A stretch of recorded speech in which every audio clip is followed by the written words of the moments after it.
Hello everyone, welcome to new video of Videsh Wala. आज की video में हम बात करेंगे पोर्चुगल वर्क वीज़ा के बारे में। पोर्चुगल ऐसी कंट्री है जहाँ पे कैटेगरी होती है जॉब सीकर वीज़ा, जिसके थ्रू आप वीज़ा के लिए अप्लाई कर सकते हैं, वर्क के लिए अप्लाई कर सकते हैं। सो बेसिकली यहाँ पे जो आपको वर्क वीज़ा मिलता है, जॉब सीकर वर्क वीज़ा, ये मिलता है 4 मंथ्स के लिए, दैट इज़ फॉर 120 डेज़, जिसको आगे जाकर आप 60 मोर डेज़ के लिए एक्सटेंड कर सकते हैं। तो इस पूरे वीडियो में हम डिटेल में बात करेंगे पोर्चुगल वर्क वीज़ा के बारे में, जिसके लिए डॉक्यूमेंट्स क्या लगते हैं, इसमें अप्लाई कैसे करते हैं, क्या स्टेप बाय स्टेप प्रोसेस होता है, अपार्ट फ्रॉम दिस कितना आप अर्न कर सकते हैं, क्या की कॉस्टिंग आने वाली है, and many more such things in the detail video we will talk about.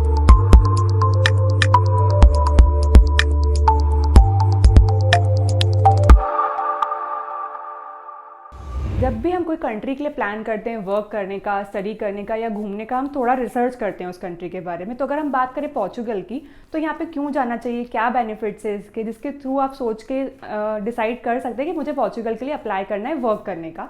तो बेसिकली यहाँ पे कोई एजुकेशन का रिक्वायरमेंट नहीं होता है, कोई मैंडेटरी ऐसी एजुकेशन डिग्री नहीं बताई गई है, आप इजीली अप्लाई कर सकते हैं विदाउट हायर एजुकेशन, बिना कोई एज क्राइटेरिया के भी आप यहाँ पे अप्लाई कर सकते हैं। और सारे नेशनलिटी सिटीजन्स, लाइक अगर आप बिलोंग करते हैं पाकिस्तान से, आप बिलोंग करते हैं नेपाल से, अगर आप बिलोंग करते हैं इंडिया से, and the list goes on, मतलब कोई भी नेशनलिटी वाले स्टूडेंट्स या एस्पिरेंट्स यहाँ पे अप्लाई कर सकते हैं।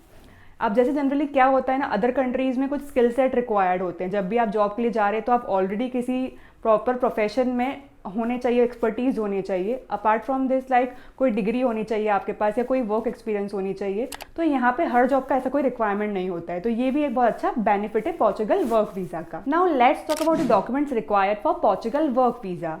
So there are certain documents which are common as compared to other countries, and there are certain documents which are new to you. So here I am listing the documents on your screen. Please check the details on the screen. So general documents are like passport, photos, Europass CV, and other documents are already listed on the screen. So you can work upon these documents. अभी तक हमने बात करी क्या documents लगने वाले, क्या benefits होने वाले। तो अब देख लेते हैं कैसे अप्लाई करना है पोर्चुगल वर्क परमिट के लिए। बेसिकली जैसे मैंने स्टार्टिंग में बात करी थी जॉब सीकर वीज़ा के लिए, तो वो एक कैटेगरी थी, एक टाइप था वर्क परमिट पोर्चुगल वीज़ा का, जिसके लिए आपको वहाँ जाके जॉब देखनी होती है, और उसका मैंने आपको टाइमलाइन भी बताया।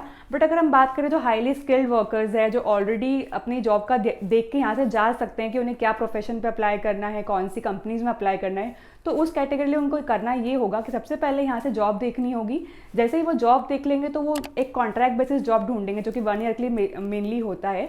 उसको वो साइन कर लेंगे तो कंफर्मेशन हो जाएगा कि उनका जॉब जो ये फिक्स है। उसके आगे वो उसके लिए एप्लीकेशंस करेंगे। फर्स्ट स्टेप ये है कि आपको यहीं से ऑनलाइन जॉब देख के जाना है, और जॉब के लिए जो कॉन्ट्रैक्ट है वो साइन कर लेना है ऑनलाइन। तो आपने जॉब ढूंढ ली पोर्चुगल में। अब आप जॉब ढूंढने के बाद वर्क परमिट के लिए अप्लाई करेंगे। जैसे ही आप वर्क कॉन्ट्रैक्ट साइन कर देते हैं, उसके बाद आपका एम्प्लॉयर आपके बिहाफ में वर्क परमिट के लिए एप्लीकेशन डालेंगे। एंड एप्लीकेशन डालने के लिए भी कुछ रिक्वायरमेंट्स होती है, वो हम आगे डिस्कस करते हैं। पोर्चुगल वर्क परमिट एप्लीकेशन के जो डॉक्यूमेंट्स लगते हैं, उसमें फर्स्ट डॉक्यूमेंट आता है एम्प्लॉयमेंट कॉन्ट्रैक्ट।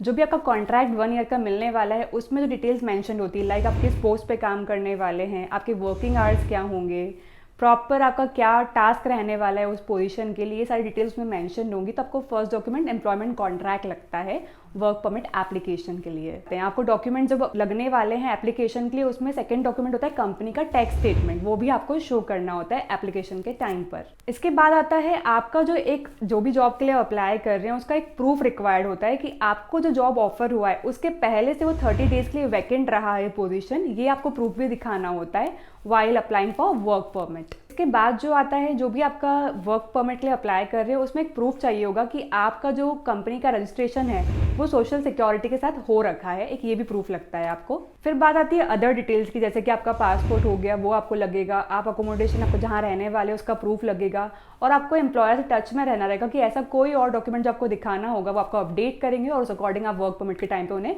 प्रोवाइड करेंगे। तो आपने जॉब भी ढूंढ ली, वर्क परमिट के लिए भी अप्लाई कर लिया। इसके बाद आता है वर्क वीज़ा अप्लाई करने का जो प्रोसेस होता है, उसके लिए आपको आगे जाना रहेगा। तो जैसे ही आपका वर्क परमिट का अप्रूवल आपके एम्प्लॉयर को मिल जाता है, so you are good to go to apply for visa.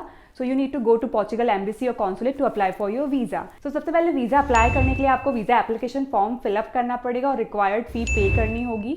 इसके बाद जो भी डॉक्यूमेंट्स आपको रिक्वायर्ड रहेंगे, जो मैं पहले ही लिस्ट कर चुकी हूँ, वो सारे डॉक्यूमेंट्स गैदर करने होंगे और उसको आपको असेंबल करके सबमिट करने जाना रहेगा। वीज़ा के डॉक्यूमेंट सबमिट करने के लिए आपको अपॉइंटमेंट लेना होगा पोर्चुगल एम्बेसी और कॉन्सुलेट से।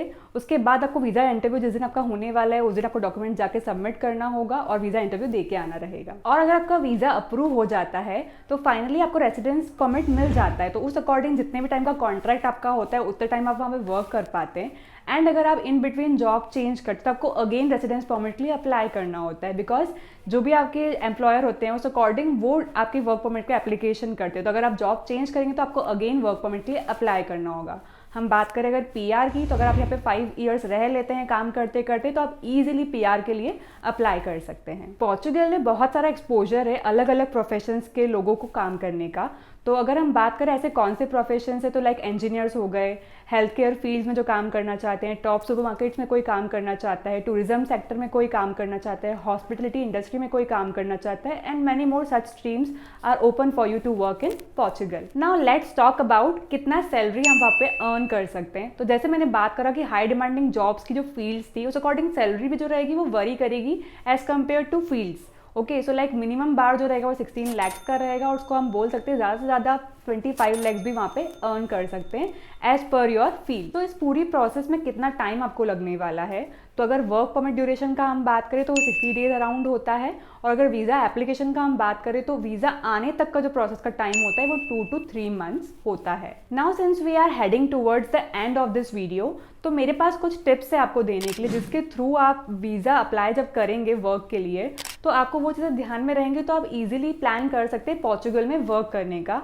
तो सबसे पहले तो आपका एजुकेशन अगर बहुत अच्छा है, अगर आपका ऑलमोस्ट 3 इयर्स का एक्सपीरियंस काम करते करते हो गया है तो आपको बहुत अच्छा अपॉर्चुनिटी है पोर्चुगल में वर्क करने का। इसके साथ ही अगर आप जो जॉब सर्च वेबसाइट्स होती है वो पहले से एक्सप्लोर कर लेते हैं तो आपको मालूम पड़ जाएगा पहले से कि आपकी जो फील्ड है उसके लिए कौन कौन सी कंपनीज है वहाँ पर और कौन कौन सी वेकेंट प्रोफाइल्स है वहाँ पर, कितनी सैलरी पे आप काम कर सकते हैं। तो ये आप पहले से मेक श्योर देख लें और उसके बाद ही आप अपना डिसीजन फाइनल करें। और सबसे इंपॉर्टेंट, अगर आपके पास कोई स्किल सेट है, लाइक आप किसी प्रोफाइल में किसी फील्ड में प्रो है, ग्राफिक डिजाइनिंग हो गया या वीडियो एडिटिंग हो गया या कोई डिप्लोमा किया है आपने मैकेनिकल फील्ड में, तो Portugal is the right place for you to work. So this is all about today. I hope this information has been helpful for you. मैं वीडियोज जो बनाती हूँ वो वर्क के लिए, टूरिस्ट के लिए और स्टडी के लिए बनाती हूँ। तो अगर आप चाहते हैं कि मैं ऐसे और कंटेंट लेकर आऊँ, कोई टॉपिक आपके पास है जो आप चाहते हैं कि मैं वीडियो बनाकर लेकर आऊँ नेक्स्ट टाइम पे, तो please mention those topics in the comment box. And now please like and subscribe our YouTube channel.